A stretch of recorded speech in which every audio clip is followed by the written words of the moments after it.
Assalamualaikum warahmatullahi wabarakatuh.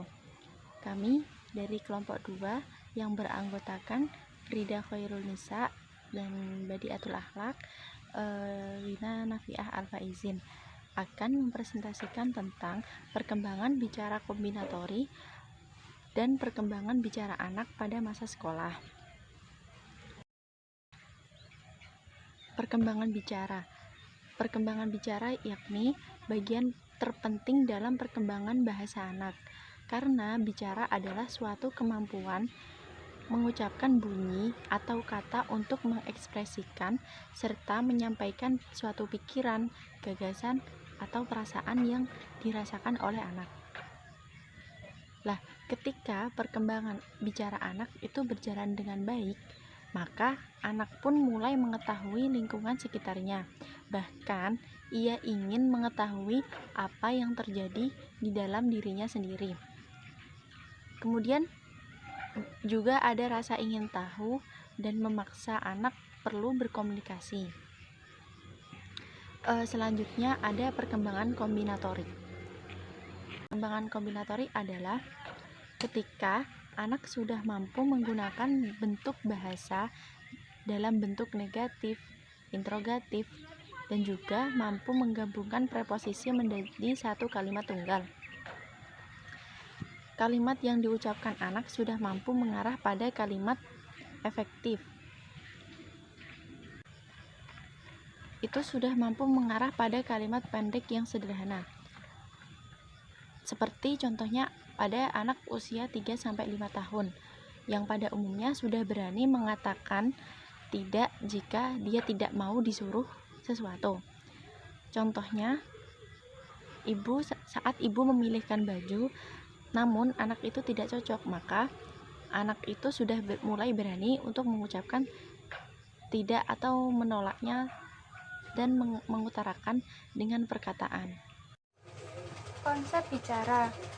Dalam masa kanak-kanak, konsep berbicara anak terbatas hanya pada pengucapan kata-kata, menambah kosakata, dan menjadikan kata tersebut menjadi kalimat. Kalimat yang dirangkai pun tidak sesempurna orang dewasa. Berbicara memiliki beberapa karakteristik, yaitu yang pertama bertujuan. Kegiatan berbicara membawa seseorang mencapai tujuan dan keinginannya. Yang kedua, bersifat interaktif. Ada dialog sehingga proses komunikasi akan terjadi. Yang ketiga, kesementaraan. Proses komunikasi hanya terjadi selama proses pembicaraan berlangsung. Yang keempat, terjadi dalam bingkai khusus, yakni komunikasi hanya terjadi pada waktu tertentu, mengambil tempat tertentu pada topik, dan kedua belah pihak dalam keadaan siap. Yang kelima, alfa, atau tidak memperhatikan tanda baca. Dan yang terakhir, kata-kata terbatas. Kosakata yang digunakan anak dalam berbicara pada masa kanak-kanak dibagi menjadi dua, yaitu yang pertama kosakata umum dan kosakata khusus. Pada kosakata umum terdapat beberapa contoh, yaitu pertama, kata benda.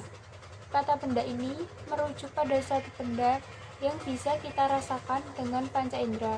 Misalnya, apa yang kita lihat dengan mata sebagai panca indera. Contoh singkatnya seperti rapi, atau api ataupun binatang. Kata benda yang dapat ditangkap oleh panca indera, misalnya rumah, batu, tanah, api, pemukul, dan panah. Yang kedua, kata kerja. Kata kerja atau verba merupakan kelas atau kelompok kata yang menyatakan suatu tindakan, keadaan, proses, maupun pengertian dinamis lainnya. Sedangkan di dalam KBBI, kata kerja merupakan kata yang menyatakan proses, perbuatan, dan tindakan. Sehingga secara umum, kata kerja bisa didefinisikan sebagai kelompok kata yang menyatakan suatu proses, perbuatan, atau tindakan, keadaan, dan juga kegiatan dinamis lainnya. Perannya di dalam suatu kalimat kemudian menjadi sangat penting karena keberadaannya bisa menjadikan suatu kalimat lebih efektif. Contohnya seperti adik sedang menulis dengan rapi, ibu menyetrika motor dengan tangan kosong, ayah memindahkan motor dengan penuh kesabaran. Yang ketiga yaitu kata sifat. Kata sifat atau adjektif adalah kelas kata yang mengubah kata benda atau kata ganti, biasanya dengan menjelaskan atau membuatnya menjadi lebih spesifik. Kata sifat dapat menerangkan kuantitas kecukupan, urutan, kualitas, maupun penekanan suatu kata. Contoh kata sifat adalah keras, jauh, dan kaya. Yang keempat, jenis kata. Jenis kata yang berfungsi untuk memberikan keterangan pada kata lain, seperti kata kerja, kata sifat, dan kata bilangan. Contoh dari kata keterangan misalnya sangat, amat, tidak, dan lain sebagainya. Yang terakhir, kata ganti. Kata ganti adalah salah satu jenis kata yang berfungsi untuk menggantikan kata benda atau orang tertentu yang tidak disebutkan secara langsung. Istilah untuk kata ganti disebut sebagai pronomina. Kamu bisa mengambil contoh kata ganti orang ini seperti aku, kami, kamu, kalian, dia, hingga mereka. Kata khusus. Kata khusus ada beberapa macam, yaitu yang pertama kosakata warna. Warna dalam bahasa Inggris disebut color. Di dunia ini terdapat banyak warna. Warna standar yang Anda tahu seperti biru, merah, kuning, dan hijau. Mempelajari dan mengetahui berbagai macam warna juga merupakan salah satu awal pembelajaran bahasa Inggris untuk anak-anak untuk dapat mengenal benda-benda di sekitarnya yang berwarna. Dengan mengetahui warna, mereka dapat mengenal berbagai bentuk benda dengan warna dasarnya. Yang kedua, jumlah kosakata.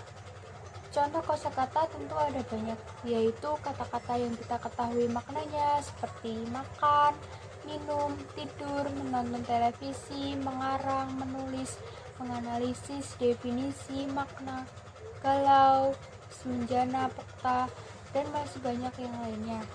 Yang ketiga, kosakata waktu. Kosakata waktu yaitu kosakata yang menerangkan tentang waktu, seperti afternoon, yaitu sore, analog clock, yaitu jam analog, bedtime, yaitu waktu tidur, kalender, yaitu kalender, century, yaitu abad. Yang keempat, kosakata ulang, seperti dwilangga atau kata ulang penuh, yaitu contohnya rumah-rumah, bunga-bunga, dan juga buku-buku. Dwi purwa atau kata ulang sebagian atau suka awal, contoh lelaki, tetangga, ataupun leluhur.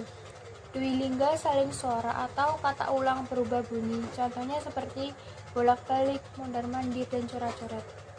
Yang kelima, kosakata ucapan populer. Kosakata ucapan populer yaitu kosakata yang sering kita gunakan sehari-hari atau kosakata yang sering diucapkan atau kata yang sering sekali diucapkan pada anak usia dini. Yang keenam, bahasa rahasia. Manfaat berbicara ada banyak, yaitu seperti 1.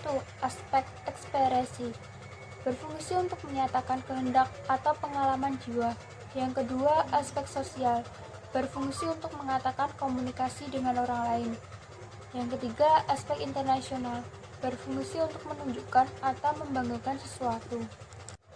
Manfaat berbicara yang lainnya adalah memperlancar komunikasi antar sesama, mempermudah pemberian berbagai informasi, meningkatkan kepercayaan diri, meningkatkan kewibawaan diri, mempertinggi dukungan publik atau masyarakat, dan yang terakhir, menjadi penunjang meraih profesi dan pekerjaan. Perkembangan bicara pada anak prasekolah. Perkembangan bicara pada anak prasekolah dibagi menjadi 3. Yang pertama, tahap penanaman. Pada tahap penanaman ini, anak baru mulai mampu mengujarkan urutan bunyi kata tertentu dan ia belum mampu untuk memaknainya, seperti tahap awal dalam perkembangan bicara anak prasekolah, seperti kata-kata yang belum asing atau kata-kata yang sering dijumpai pada anak usia dini, itu disebut tahap penanaman. B. Tahap telegrafis. Pada tahap ini, anak sudah mulai bisa menyampaikan pesan yang diinginkannya dalam bentuk urutan bunyi yang berwujud 2 atau 3 kata. C. Tahap transformasional. Pada tahap ini, anak-anak sudah mulai berani mentransformasikan idenya kepada orang lain dalam bentuk kalimat yang beragam. Perkembangan bicara anak masa sekolah, yaitu ada dua tipe perkembangan anak di dalam berbicara, yaitu egocentris speech, yaitu terjadi pada anak usia 2-3 tahun, di mana anak berbicara pada dirinya sendiri pada saat ia bermain boneka. Terus yang kedua, socialist speech, yaitu terjadi ketika anak sedang berinteraksi pada temannya dan di dalam lingkungan. Hal ini berfungsi untuk mengembangkan kemampuan beradaptasi sosial anak. Berbicara pada anak yang berhubungan erat dengan perkembangan berpikir anak, yaitu 1. Tahap eksternal adalah tahap berpikir dengan bahasa yang disebut berbicara secara eksternal. Maksudnya yaitu sumber berpikir anak di luar dirinya, terutama berasal dari orang dewasa yang memberikan pengarahan anak dengan cara tertentu. Nah, yang kedua, tahap egosentris, di mana anak berbicara sesuai dengan jalan pikirannya dan dari pola bicara orang dewasa. Yang ketiga, tahap internal. Proses berpikir anak telah memiliki suatu penghayatan kemampuan berbicara sepenuhnya.